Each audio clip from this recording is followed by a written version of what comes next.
Oh my god, what the fuck is she doing? 광란의 대학교 축제. 남녀 성대결로 펼쳐진 게임에서 서로 동점인 상황입니다. There's only one cups left. You can do anything. Yeah, but everybody's watching me. 숨막히는 긴장감.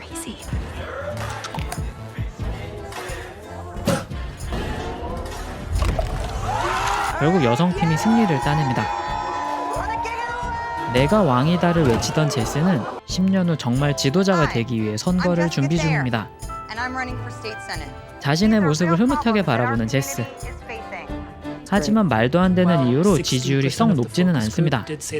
음란물 사진을 올리며 이슈를 끄는 반대편보다 지지율이 낮은 게 이해가 안 되는 제스. 예비 남편에게 투정도 부려보지만 기분이 좋지 않습니다. 그렇게 찾아온 주말, 여러 일로 기분이 복잡한 제스에게는 사실 중요한 일정이 있습니다. 예비 남편을 앞에 두고 필터링 없이 말하는 앨리스가 상당히 들떠 있습니다. 바로 결혼을 앞둔 제스의 처녀 파티, 다른 말로는 브라이덜 샤워가 준비되어 있었죠. 마이애미까지 날아가 결국 만나게 된 4명의 친구들. The Wallace fifth floor girls are back together again. 어쩐지 불안한 건 기분 탓이길 바라봅니다.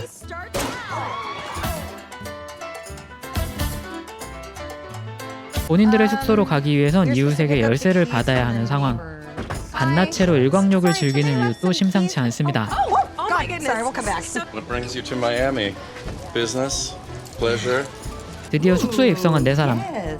짐을 풀기도 전에 앨리스는 파티 아이템을 소개하며 벌써부터 신이 나 있습니다. Penis straws, penis sunglasses, penis sprinkles, penis gum. 그때 갑자기 비명이 들리고 황급히 프랭키를 찾아온 친구들의 눈에 보인 건 제스는 놀러 와서도 손에 일을 놓지 못하고 있습니다. 마지막으로 제스의 지인인 피파까지 5인방이 모였습니다. 처음 보는 사이지만 반가워하는 피파와 다르게 앨리스는 그녀를 떨떠름하게 대합니다. 인종차별적인 발언까지 하며 잔뜩 날이 서 있는 앨리스. 초면이고 칼도 들었고 인종차별까지 당한 피파. 한대 칠 법도 한데 웃는 얼굴로 아슬아슬한 대화를 이어갑니다. 잠시 후 핫한 클럽 탑10의 리스트를 공개하며 다음 행선지를 정하자는 앨리스. 하지만 제스는 오늘 조금 피곤한지 일찍 잠들고 싶어합니다. 설상가상 화장실을 다녀오던 프랭키는 웨이터를 통해 코카인을 구했다고 말하고 선거를 앞둔 제스는 모든 상황에 조심스럽기만 합니다. 한참을 고민하던 제스. 본격적인 브라이덜 샤워가 시작되었습니다.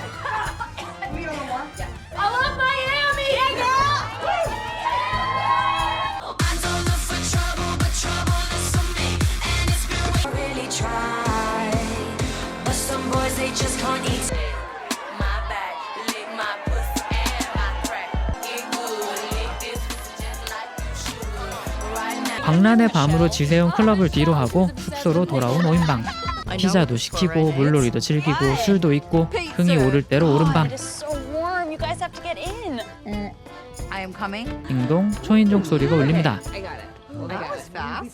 갑작스럽게 찾아온 남자가 말을 끝마치기도 전에 블레어는 친구들을 소집합니다. 사실 클럽에서 돌아오기 전 친구들은 제스가 잠시 자리를 비운 틈을 타 깜짝 이벤트를 준비했습니다. 당사자인 제스보다 어째 더 신이 난 것 같은 친구들.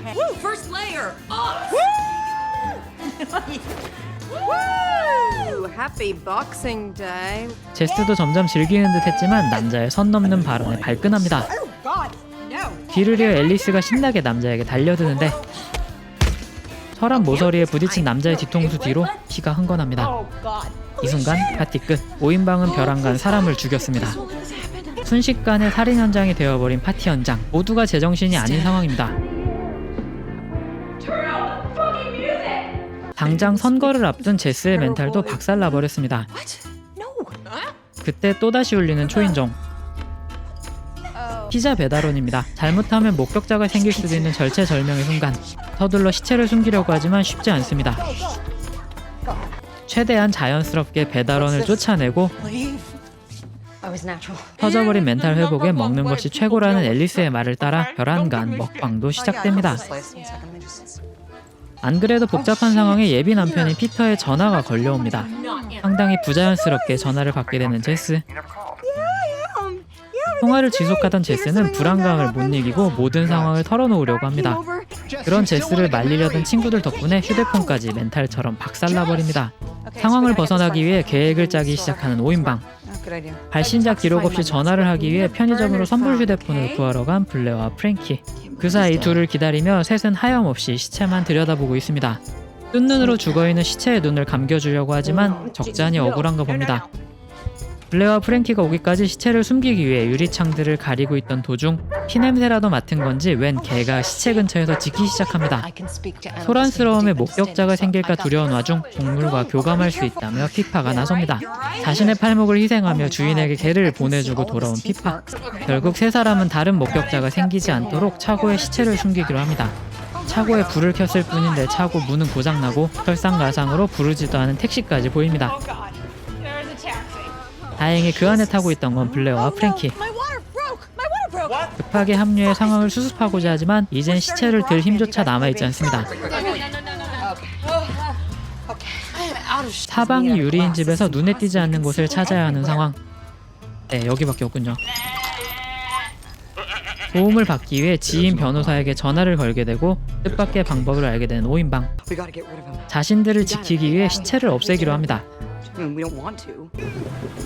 바다에 시체를 유기하려고 하지만 유기 현장이 찍혔을지도 모르는 이웃집의 CCTV를 발견하게 됩니다.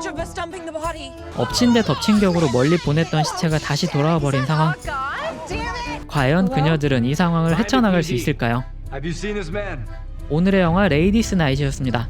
레이디스 나잇은 여자판 행오버라 불리는 전형적인 미국식 19금 코미디 영화입니다. 우리에겐 블랙 위도우로 친숙한 스칼렛 요한슨의 보기 드문 푼수 연기를 볼 수 있는 작품인데요. 그리고 개봉 당시를 기준으로 여자 감독이 미국식 19금 영화를 연출했다는 최초의 타이틀을 달고 있는 영화이기도 합니다. 미국식 코미디 영화 소재의 특성상 아무 생각 없이 보게 된다면 힐링타임용으로 딱일 수 있지만 무거운 내용을 가볍게 말하는 것에 조금이라도 불편함이 있으신 분들이라면 호불호가 갈릴 수 있다는 점 참고 부탁드리겠습니다. 이제는 다시 볼 수 없는 블랙 위도우의 모습을 아주 잠시 생각나게 하는 장면들도 다수 포함되어 있고 끝없이 이어지는 위기 덕에 러닝타임 내내 쭉 긴장감을 유지한 채 유쾌하게 볼 수 있었습니다. 오늘의 영화는 여기까지입니다. 여러분의 마태형이었습니다.